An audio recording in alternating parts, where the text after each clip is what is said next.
জাদুর একটা ধরন হচ্ছে শয়তান ও জাদুকরের মাঝে এক ধরনের চুক্তি। সেখানে শর্ত থাকে যে জাদুকর কতিপয় হারাম বা শিরকি কাজে লিপ্ত হবে, আর বিনিময়ে শয়তান তাকে সহযোগিতা করবে ও তার অনুসরণ করবে।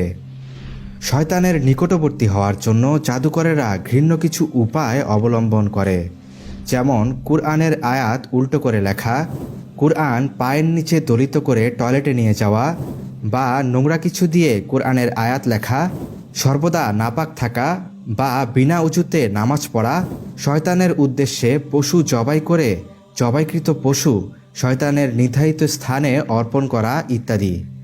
এসব কুফরি পদ্ধতিতে জাদুকরেরা শয়তান জিনদের খুশি করে এবং তাদের মাধ্যমে অন্যদের উপর জাদু করে, যাকে আধুনিক ভাষায় বলে ব্ল্যাক ম্যাজিক।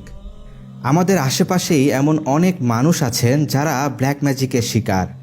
ব্ল্যাক ম্যাজিকের কারণে মানুষ কতটা ক্ষতির সম্মুখীন হয় এটা সেসব মানুষদের না দেখলে বোঝা মুশকিল।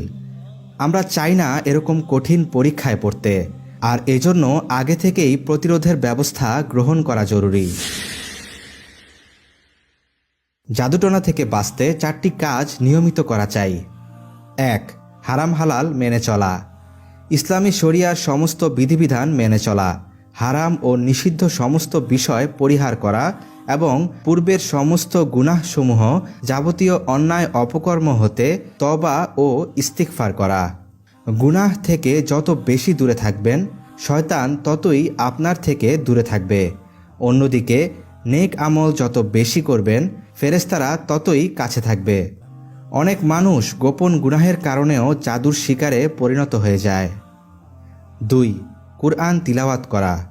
অধিক পরিমাণে কুরআন তিলাওয়াত করা ব্ল্যাক ম্যাজিক থেকে বাঁচার ক্ষেত্রে বেশ সহায়ক। প্রতিদিন তিলাওয়াতের একটি রুটিন বানিয়ে সেই অনুযায়ী তিলাওয়াত করুন। ইমাম ইবনুল কাইয়িম রহিমাহুল্লাহ মাদারিজুস সালিকিন গ্রন্থে বলেছেন, আল্লাহ তাআলা কুরআনে আত্মিক ও দৈহিক উভয় প্রকার শিফা রেখেছেন। আসলে কুরআনের বরকত অজস্র, তাই 1 পৃষ্ঠা হলেও নিয়মিত কুরআন তিলাওয়াত করুন। 3. দুআ ও জিকির করা। কুরআন সুন্নাহতে বর্ণিত বিভিন্ন দুআ, নিরাপত্তা লাভের আয়াত এবং নির্ধারিত জিকির সমূহের প্রতি বিশেষ যত্নবান হন। হিসনুল মুসলিম বইতে এই দুআ জিকিরগুলো পাবেন।